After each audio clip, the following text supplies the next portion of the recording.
Fieldy, how's it going with you these days? You're on tour somewhere, I'm presuming. I'm in Cedar Rapids, and we just got here. We played tonight. Right on. So how's touring with Corn these days? It's good, man. I think with Korn we have a better set list. Like, we're playing like all the classics. We got everything into the set. It's probably the best set that we've done in our whole career. And also you're opening with your own band, Stillwell.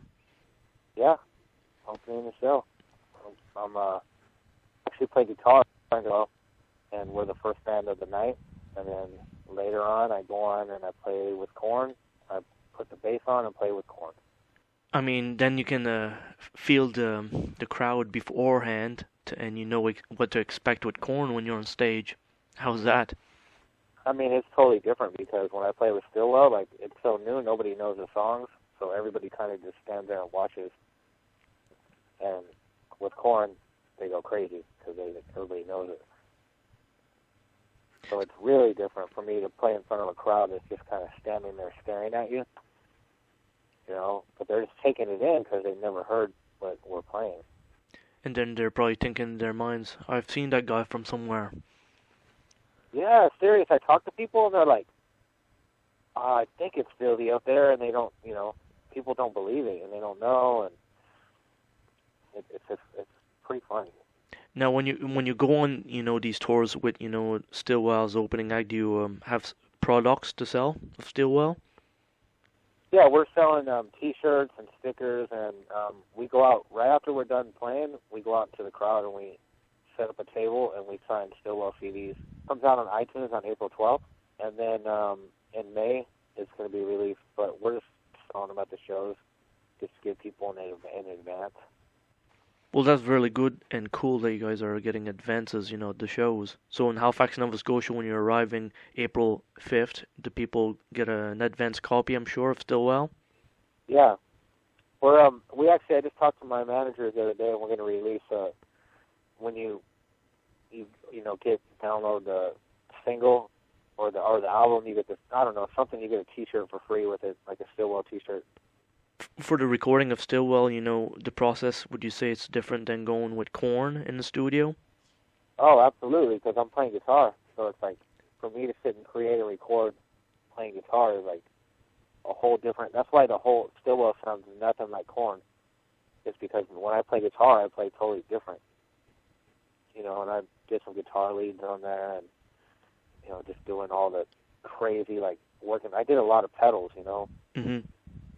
Just experimenting with sounds, because I really like sounds and, like, weird sounds with the guitars, and it was different.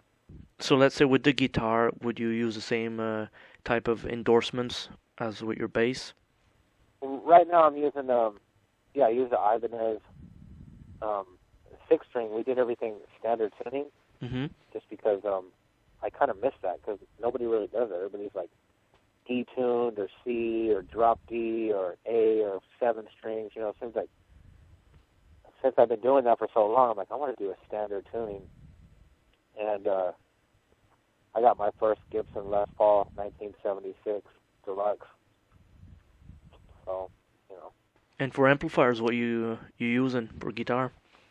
I'm using I'm Mesa Boogie, but right now I'm looking for, which I missed, and I've been going to guitar stores every day trying to find a JPM 800 or 900 Marshall head from the 80s.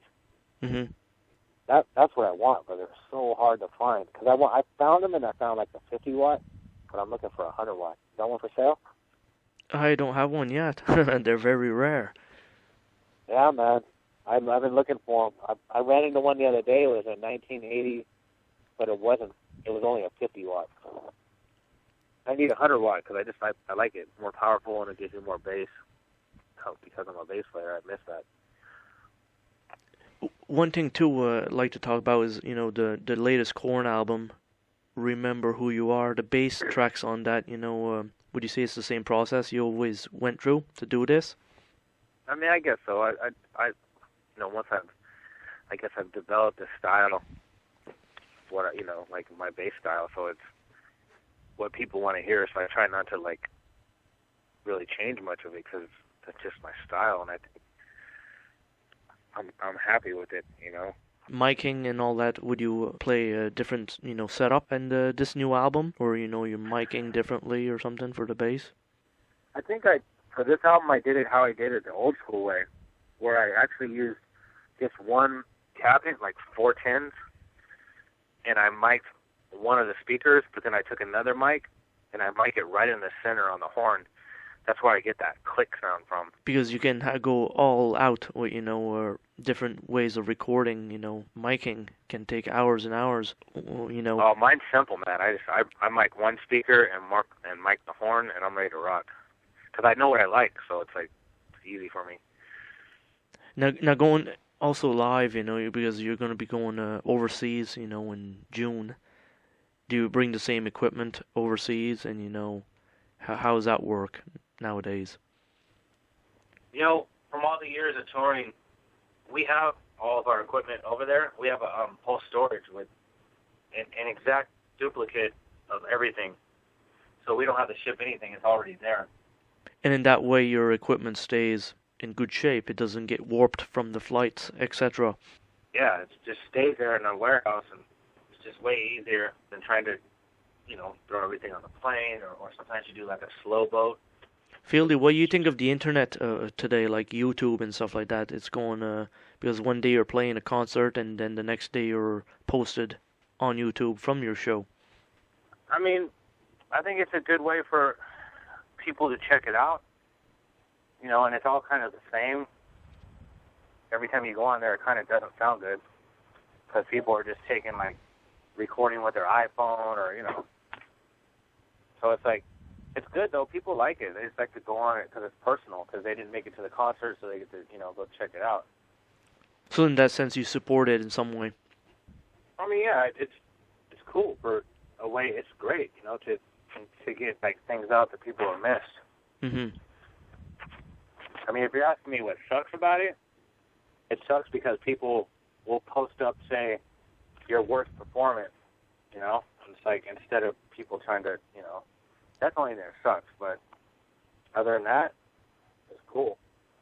And Fieldy, will be seeing you April 5th in Halifax, Nova Scotia. This will be your first time coming to the Maritime Provinces of Canada. Yeah, it's going to be cool. Just tell people to get there early so they can see me play with Stillwell first. They can get a chance to check it out.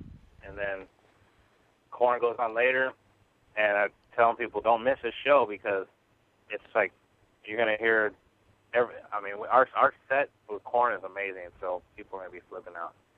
It's been a pleasure talking to you, and we're going to be talking to you April 5th. All right, man. I'll see you there. All right, you have a good tour. Talk to you later.